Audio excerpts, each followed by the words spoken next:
Bonjour tout le monde, je suis Kamano Ali Benjamin. C'est une nouvelle vidéo dans cette formation du logiciel Excel. On va continuer toujours à travailler sur la fonctionnalité numéro 1 du logiciel Excel, qui est la création et la mise en forme d'un tableau. Aujourd'hui, on va voir une notion très importante sur Excel, qui est la validation des données.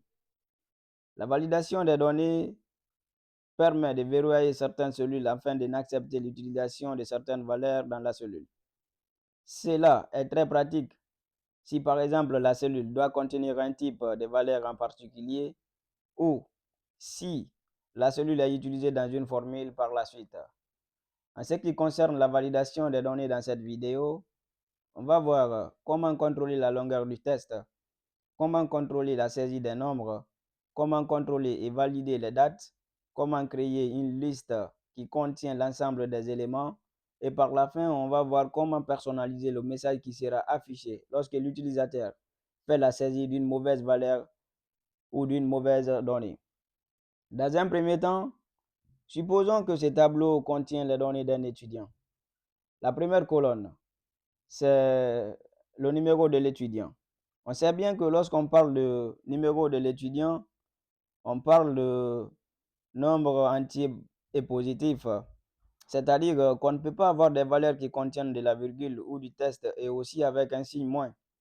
Alors, pour contrôler la saisie du numéro de l'étudiant, on doit utiliser la validation des données tout en sélectionnant, dans un premier temps, les cellules concernées, aller sur l'onglet Données et puis venir cliquer sur l'option Validation des données où, dans un premier temps, on va faire le choix des nombres entiers, venir dans un second temps, choisir ici notre donnée. Dans le cas présent, je vais prendre supérieur à. Et là, je fais la saisie de ma valeur, par exemple 0, puis je valide par OK. Lorsque je reviens sur cette colonne, je fais la saisie du chiffre 1, Excel va accepter. Du nombre 12, Excel va accepter. Mais lorsque je fais la saisie d'une valeur négative, moins 9 par exemple, Excel va catégoriquement refuser. Aussi, lorsque je fais la saisie, par exemple, d'une lettre, Excel va catégoriquement refuser aussi. Maintenant, je passe au deuxième type de validation qui est la longueur du test. On suppose que la longueur de la cellule qui contient le prénom ne dépasse pas 10 lettres. Pour cela, il faut toujours faire la sélection des cellules concernées, aller sur l'option validation des données, faire ici le choix de la longueur du test. Maintenant, venir choisir notre donnée comprise entre, dans un premier temps, je saisis la valeur minimale et dans un second temps, je saisis la valeur maximale. Je valide par OK.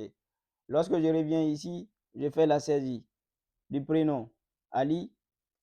Excel va accepter. Et lorsque je saisis par exemple une seule lettre, là catégoriquement, Excel va refuser.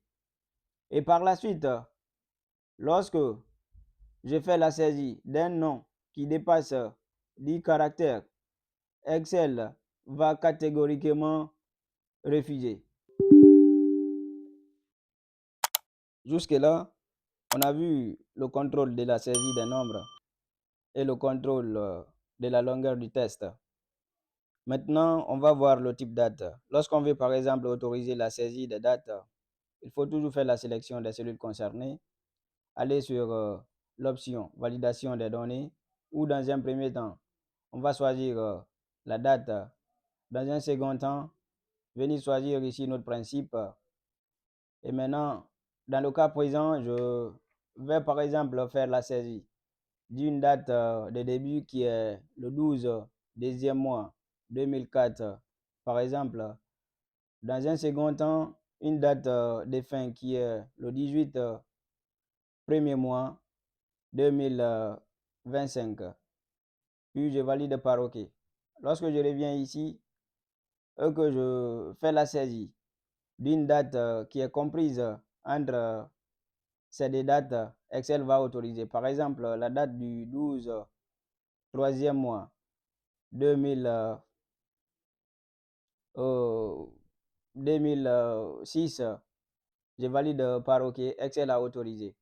Et lorsque je fais la saisie d'une date qui est hors de ces deux dates, Excel ne va pas autoriser. Un exemple, j'ai saisi le 12 5e mois 1958. Vous voyez, automatiquement, Excel a rejeté. Maintenant, je passe au type de validation suivant. On suppose ici qu'on fait la saisie des étudiants et au niveau de la colonne sexe, on fait la saisie du genre.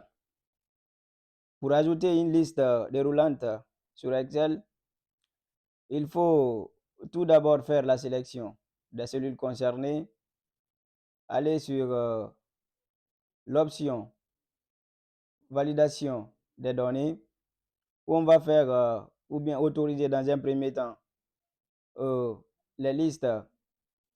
Maintenant, dans un deuxième temps, ajouter ici notre source où je vais faire la saisie des deux genres féminins, les séparer par un point virgule et masculin. Puis je valide par OK. Et là, lorsque je reviens ici, vous remarquez automatiquement, il y a eu l'apparition d'un petit bouton qui est là. Et lorsque je clique là-dessus, je fais la sélection de mon genre. Lorsque je viens ici encore, par exemple, vous voyez, c'est quelque chose qui se fait manuellement. La même chose pour la colonne ville, mais les valeurs de la colonne ville sont saisies d'une façon automatique en utilisant les valeurs suivantes. Pour créer une liste déroulante, il faut faire la même chose, faire la sélection des cellules concernées, aller sur cette option, validation des données, autoriser dans un premier temps les listes, et puis nous avons déjà nos sources ici, où je vais venir faire la sélection de ma source qui est là, puis je reviens, je valide par OK. Et lorsque je reviens ici, vous voyez automatiquement, il y a eu aussi l'apparition d'un bouton qui est là. Et lorsque je clique là-dessus, je peux choisir ma ville ici, par exemple Gekedou. Dans cette colonne, je prends ici Mamou, etc. À présent, je vais passer à comment autoriser la saisie des valeurs décimales au niveau de la colonne de la moyenne BAC. On va utiliser les valeurs qui sont comprises entre la valeur 0 et 20. Pour cela, dans un premier temps, il faut faire la sélection des cellules concernées, aller sur l'option validation des données, où on va choisir ici les nombres décimaux. Déjà, moi, je les ai choisis. Et les données, moi, j'ai choisi comprises entre la valeur minimale qui est 0 et la valeur maximale qui est 20. Puis, je valide par OK. Lorsque je viens ici, je fais la saisie des 12. Excel va accepter. Des 15,3, Excel va accepter. Mais lorsque je fais la saisie du nombre 21, Excel va catégoriquement rejeter. Et la même chose pour les valeurs négatives. Lorsque je fais la saisie de -9 par exemple, Excel va aussi rejeter. Et bien voilà, maintenant je passe à la dernière chose qui est une notion très très pertinente appelée la personnalisation du message d'erreur.